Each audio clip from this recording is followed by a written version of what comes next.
you're back at middleweight for this one. Why the decision to drop back down? Just because I can. I enjoy fighting. This is the first opportunity that I got to fight since my last one. So chomped at the bit, took it, and we're here. Yeah, do you think you're better at this weight? I prefer it. Every time I hit one of these middleweights, you see what happens. They go flying across the cage or they're on their back. So, middleweight or light heavyweight, it takes a little bit more. Those guys are a lot bigger. So, I can make the weight. It's just like the last 2 or 3 pounds. But that's for everybody, regardless of what weight class you're fighting.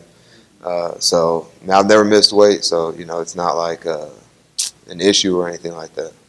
What lessons do you take from the move up?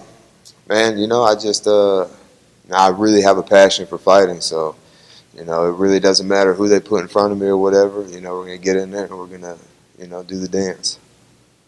What did you make of this matchup when they came to you? I know you said it was just the first one. Did it even matter? Like you just stayed there? Nah, man. Man, you can ask anybody in the UFC or my manager, whatever name comes across. There's seldom any hesitation to accept the fight. So Yeah, does that mentality evolve as you eventually move up the rankings and break into like a top 15 or something? Do you have to start being maybe more selective on the type of fights, how often you fight, those kind of things? I think once I get ranked, I think only when you're in that top 5, like the whole thing with Michelle Watterson and that thing, I understand her point of view on it because she goes out there, loses, she might not, she might get a title shot. She wins this fight, so it's a lot for her to risk. For me, I'm not there yet, so maybe when I get up there, then we start picking and choosing and fighting guys ranked above me, but. I don't got a number next to my name, so to me it doesn't matter. Yeah, how far do you think you are from getting a number next year? Do you think maybe this one could do it? Man, you see guys like Gilbert Burns, 2 fights up a weight class, top 15. Thiago, 3 fights at 205, fighting for a belt. So, man, it's possible, but not something I'm really concerned myself with right now.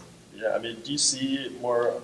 I think at 205 and middleweight, there's a lot of opportunity, but you just had guys, I think 3 guys in Rockhold, Weidman, Jacare, all going up to 205, and those are like top 5 ranked guys. Is there opportunity for someone like you to kind of break in and fill those missing spots that are going to be in the rankings?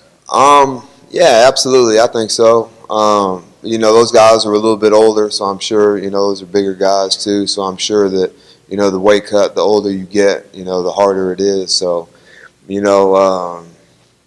everybody has their own path and whatnot, and I think the middleweight is my path to the belt. And your opponent's a guy who high finish percentage, usually whether it's win or lose, that's how his fights end. What kind of excitement level is there to fight someone who's dangerous in that sense? Man, the thing that I think is cool about Gerald is no matter how the fight is going for him, whether he's winning or losing, like even if you look at his last fight, he's probably losing the fight, but in the last round, I think in under a minute or whatever, he sinks that choke in. And Trevin Giles was doing the right thing. He had his head on the inside on a single and still got choked to sleep. So, I think it's an exciting fight because whether it's him or me, the fight can end at any moment. Do you have to be very smart in there with a guy who's tricky like that?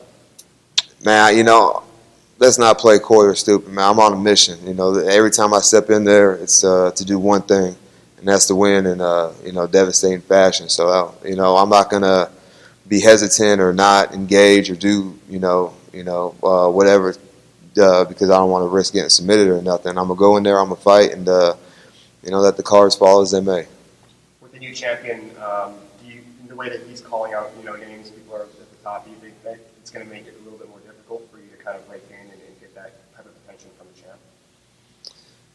You talking about Israel? Man, he doesn't know who I am, man. I've met him and stuff. He seems like a dude who's very in tune to the division and what's going on in the UFC. But, I'm so far away from that and where he's at. Maybe in the next year or two, you can see that matchup. But, I got some work to do. So, more than happy to do it. What did you make of his performance? A lot of people were taken away by the way he looked against Robert Wood. Man, he knocked out the champ, man. There's no better way to win the belt than to do that. So awesome performance. Got the win, got the belt, and I think he'll be able to defend it, quite a few times. And this might be a silly question, but is it funny to hear Bruce Buffer call your nickname your boy? Because he seems always so formal, right? And obviously Yeah. He's told me it's one of his favorite favorite nicknames in the game, and I get a lot of feedback on social media about your boy nickname. So everybody gets crunk when Bruce says anything, let alone your boy. Yeah, I mean he's screaming it, in front of an arena. Do you kind of chuckle before the fight, or you just? No, I'm in the zone, man. But when I rewatch the fights just to kind of fix any holes and just a little film study. It always makes me chuckle whenever I hear him say it. Heard maybe you were doing some finishing up your camp here very lightly. Were you maybe doing some cross training in Tampa this week at all, or anything like that, or just maybe using the cage or something? Yeah. I went over to Matt Frivola's gym, and what's that? Matt Frivola, the fighter you're talking about. Right. I thought he trained there too. He does. But Okay. Matt Frivola. Yeah. Sorry, go ahead. But anyways, I just went there to use the cage because I have a feeling that that might be part of Gerald's game plan, put me up against the cage, trying to take me down. So did some cage work, moved around in the cage, got the feel for it, and awesome experience. Saturday. I'm gonna win by knockout, first, second, or third round, but this fight's definitely not going to the judges.